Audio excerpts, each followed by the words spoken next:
Hi everybody, welcome once again to another Low on Health year-end review. For this particular video, it's going to be covering web content. And I usually do want to kind of give this a year stamp of these are the kinds of websites I've been like frequenting.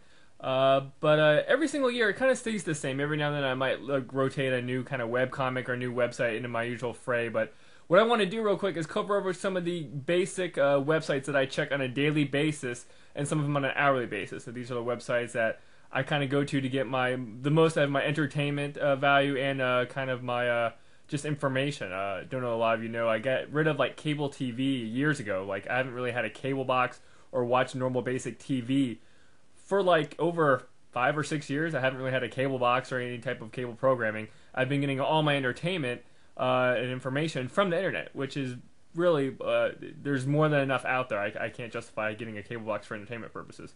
But what I want to just go over real quick is kind of the basic stuff I hit on a daily basis and what kind of websites I'm interested in and might be good. First off, information-wise, I cannot go talking without saying Kotaku. Kotaku is my main go-to for any type of gaming news or information.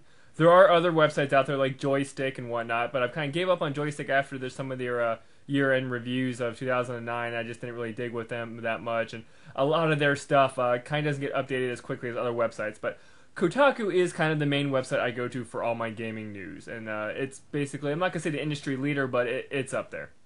The next website I want to mention is going to be Destructoid, which once again is kind of a gaming website. It kind of covers some broader gaming related stuff too. It seems to be more opinionated, where Kotaku is basically they try to play the middle of the road, and they kind of don't really go in extremes one way or the other. They try to keep they try to keep it unbiased. Where Destructoid definitely has their own opinions. They are definitely voice their kind of likes and dislikes, and they're kind of like, well, you know what, that's how it is. That's how they like it. They're not trying to be like an industry leader or try to be really objective. They're trying to just get out their opinions, and that's what I like about Destructoid. Especially Jim Sterling, who has after I read his write-up on Final Fantasy 13 and how much he hated it, I kind of found a like-minded individual in gaming. That just goes to show, basically, once you find somebody that you can relate to and have the same opinions of, you're more than likely to kind of follow their web content and whatnot. Now, the next thing I want to mention real quick, there's Kotaku again, let me just clear up some of this, are webcomics. There are a bunch of webcomics out there, and these are just some of the choice ones that I go to almost on a daily basis. The Least I Could Do is a web series that I found a couple years ago, I want to say back in like 2006, when I was kind of getting interested in webcomics. And what I love about Least I Could Do is that there is essentially a comic strip every single day. Most webcomics are like 3 a week or 2 a week or whenever they get around to it. But Least I Can Do does it daily. And in which case, I've wanted to support him so much, I've basically bought a couple of his books that were kind of compilations of the comics and whatnot. And he's just a really great guy. And it basically just has some gaming elements and some pop culture references and whatnot. But it's just a nice, solid little web series about a dude going through his life and whatnot. I just like it a lot. And it's just, I like it because every single day I can go to the website and there's a new comic there. There's some type of something new, some new content for me to read, and I just enjoy that. Now, the guy that did Least I Could Do decided to actually do a standalone gaming comic, which called Looking for Group, which kind of falls along the lines kind of in a World of Warcraft world, but basically taking his type of humor and whatnot and applying it to the fantasy realm, in which case, Looking for Group this is one of the ones he just does twice a week. But I enjoy it. It's funny. I know a lot of people that didn't even know about Least I Could Do, but they're World of Warcraft fans, and they like the Looking for a Group webcomic. And it's funny. I mean, right now it's kind of going along the lines, kind of have this strong story arc, but there's still humor and whatnot, a lot of fantasy humor, and I just enjoy it because it's really written and produced real well. Next one I want to talk about is Girls with Slingshots. Now, this was actually kind of funny. Back, Least I Could Do did a big kind of a comic book kind of a merger type of thing where they had a bunch of guest artists and whatnot, in which case the chick that does Girls with Slingshots did a little guest cameo thing, when I realized this is almost kind of a female version of Least I Could Do, in which case this is also another webcomic that gets updated daily. Not as often as Least I Could Do. Sometimes she's down if she has like conventions or whatnot, maybe won't update that much. And now she's actually started to do it in color, which I think is really cool. It's very proactive of her. But Girls with Slingshots, once again, is one of the web comics, just like with Least I Could Do. I went all the way to the beginning and kind of got caught up because there's just so much content, so many comics, and I love that, having something new to read every single day, and I enjoyed that immensely. It's in my Google Reader, and I just pop up and I read their stuff, and I love it. Next one I want to talk about is going to be Dual Analogs. This is a very gaming specific centric webcomic, in which case it's hit or miss. Some of these are hit or miss. In which case this one, it is very much hit or miss. It is the 3 times a week thing, but I enjoy it. It's maybe it might be a little bit more crude than other webcomics, but I enjoy it. Another one which I haven't really mentioned, which I'm just going to bring up again real quick. These are all the comics I currently go to. No, these are the old ones. Let me find comics. Should have brought this up earlier. Video Game Cats is an extreme hit or miss webcomic, but more than often there are a lot of hits. Every now and then he doesn't update these as much as he should, or it's up to him. I'm not criticizing, but Video Game Cast doesn't get updated that often whatsoever. But what I like about it is 1 out of 2. I mean, 50%. They're knockout great comics. In which case, that's the only reason why it's not part of my daily checkup, but every couple weeks I'll check to see if he posts anything new, in which case he usually never does. But whenever he does, it usually hits the nail right on the head. It is extremely funny. He does a lot of kind of Final Fantasy anime stuff too, the guy that does Video Game Cats. Next one is going to be Control-Alt-Delete, which is once again another kind of gaming specific webcomic I do enjoy. It does kind of often go on too many kind of daily slice of life tangents with Ethan, in which case you want to roll your eyes at some of it, but whenever he does actually focus on gaming stuff, it is relatively good. Next one is going to, of course, be Penny Arcade, which is the quintessential best webcomic out there that I enjoy. It's, of course, one of the ones that just does it once every, or 3 times a week, but they started doing PAX TV, which I mentioned I enjoy immensely.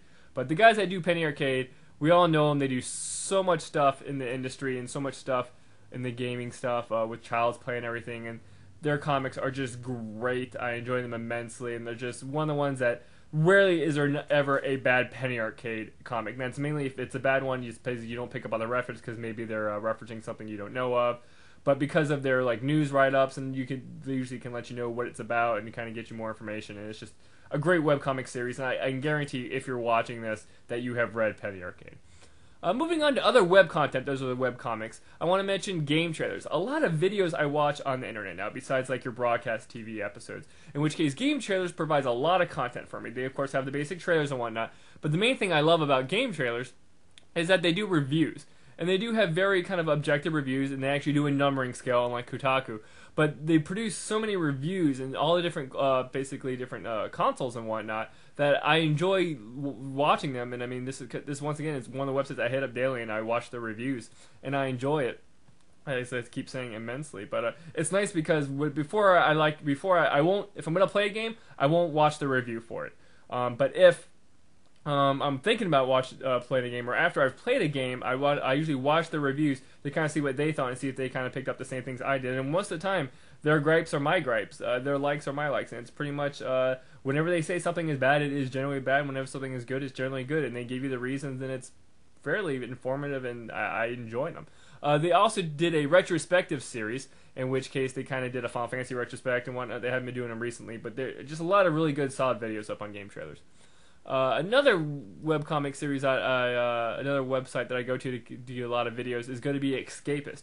Now, Escapist now has a lot of the loading ready run stuff, which I'll get to in a while, but if you look down and below in the information, I mentioned a bunch of old kind of Escapist shows and content that the Escapist has, and it's really kind of being coming into its own. It's growing and becoming kind of having stronger, more diverse content, kind of along the line of geekdom and stuff, of movies and comics and whatnot. But I do enjoy Escapist. I go there a lot, and I go there a lot more often now because all the loading ready run content is now hosted mainly on the Escapist. Some of their side stuff is still on YouTube and whatnot. But Loading Ready Run is a web series that I got interested in after Unskippable and whatnot. And of course now so basically it's an internet video troupe that's been around for 6+ years. It's a group of friends that kind of just started doing videos and putting them on their website, and they got bigger and bigger. And now they do a bunch of different type of episodes and different videos. And the majority of them now, the main kind of 4 main crew runners, actually this is their job to the extent they spend a lot of time doing this, and they get paid from Escapist. They get a little subsidiary from it. But they just have so many videos. Like once I lost my job back in 2009, I started and went through their whole back catalog of Loading Ready Run videos, in which case, phenomenal stuff. Rarely am I not entertained by anything that these guys produce. They are just great people. They're funny, and I just happen to click with their type of mentality and their type of videos. In which case, I also want to mention they do a series called Commodore Hustle, which is this super funny. It's very sitcomish. In which case, they have kind of hyper active versions of themselves, kind of exaggerated versions of themselves, and it's just funny as hell, and I just enjoy it. There's a great cast of characters in there. I mean, it was sad to kind of realize that these guys are actually kind of younger than me, and they're producing this great stuff, which is just awesome. Now, of course, once again, I'm not going to cover every single thing I go to, because a lot of these websites I don't go to on a daily basis, but anything else is probably noted in the bottom information there. But that's kind of my main web content that I go over. It's a lot of stuff that keeps me entertained, and it is my go-to stuff when I want to just kind of kill time and whatnot. But as always, thank you guys for watching, and I'll catch you next time.